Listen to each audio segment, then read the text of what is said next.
When archaeologists finally dug down to the ruins of ancient Jericho, the city whose walls supposedly came tumbling down, they found something surprising.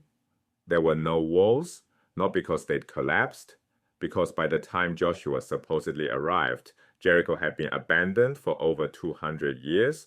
So if the conquest didn't happen the way the Bible describes it, where did Israel come from? To answer that, we need to understand how archaeology works in this region. It starts with a mound of dirt called a tell. In the ancient Near East, cities were built from mud, brick, and stone. When a city was destroyed or by fire, earthquake, or invasion, the rubble got leveled and the next city was built right on top. Over centuries, this process created artificial hills called tells. Each layer in a tell represents a different period of occupation. Destruction layers, dark, charred bands of ash and debris, mark moments of violence. Archaeologists dig through these layers like reading a book from top to bottom. Oldest material at the base, newest at the surface. This means if Joshua's army destroyed Canaanite cities around 1200 BCE, we should find destruction layers from that specific period. The transition from the late Bronze Age to Iron Age 1. Here's what archaeologists found, or rather didn't find. Jericho was destroyed around 1550 BCE, then sat empty for centuries. No walls, no city, no population during the period Joshua supposedly conquered it. AA tells the same story, destroyed and abandoned long before any Israelite arrival. These aren't the only problem sites. The book of Joshua names cities across Canaan that Israel supposedly conquered. Of the 20 sites scholars can identify on the map, 18 show no destruction layers from the right period. Many weren't even occupied. Only 2, Hazel and Beth El, show evidence of destruction around 1200 BCE. And even Hazel is complicated because Judges chapters 4 and 5 attribute its destruction to a later battle under Deborah, not Joshua. The scorecard reads 2 out of 20. That's not a gap in the evidence, that's a pattern. Now, some people argue that absence of evidence isn't evidence of absence. Maybe we just haven't dug deep enough. In general, that's a fair principle, but it doesn't apply here. Well, archaeologists dug the right sites, reached the right layers, and found that Jericho and Ai weren't just lacking conquest evidence, they were unoccupied. No one lived there to be conquered. The conclusion among most scholars, Joshua chapters 2 through 12, is an ideological construction, a narrative shaped by later beliefs and purposes, not by eyewitness reporting.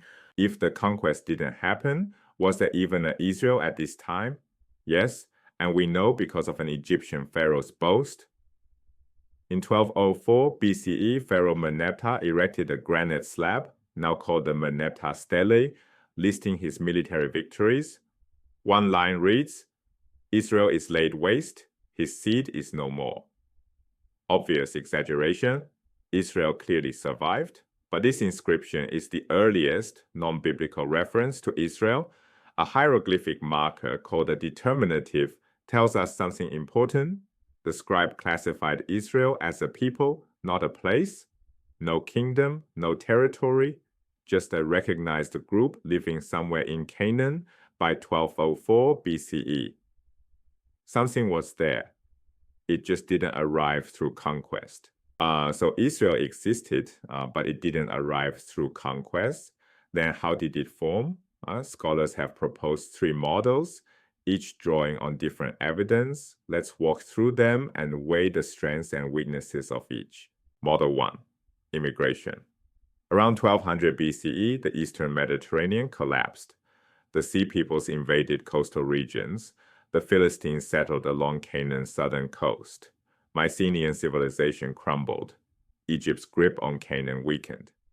In this chaos, the central highlands of Canaan, sparsely populated, difficult terrain, saw a wave of new settlements.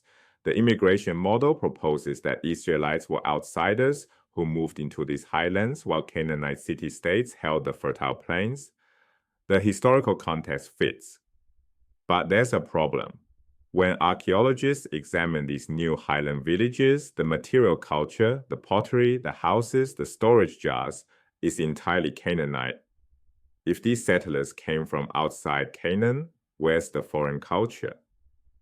It's nowhere to be found. If the immigration model struggles with Canaanite material culture, maybe Israel didn't come from outside at all. Model 2. Revolt.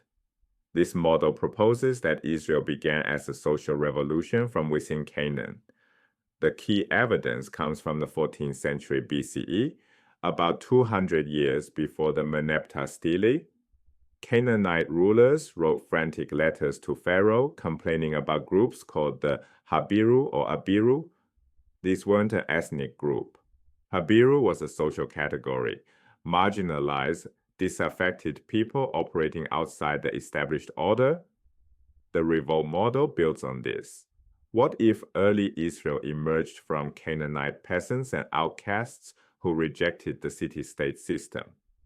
And here's where it gets interesting. A small group of escaped Egyptian slaves may have joined these marginalized Canaanites, bringing the worship of Yahweh, a god of liberation, which became the rallying identity for the movement. The problem? This model assumes a level of class-based revolutionary consciousness that's very hard to demonstrate for the late Bronze Age.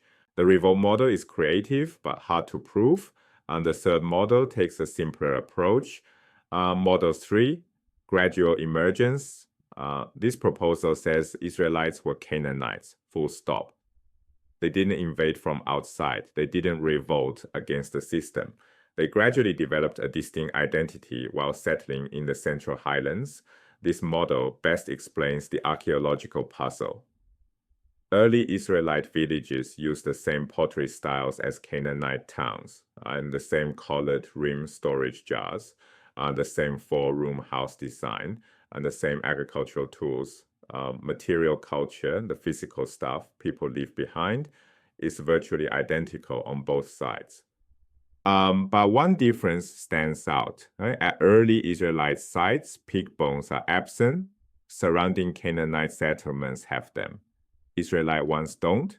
This dietary practice, avoiding pork, appears to be the earliest distinguishing marker of Israelite identity.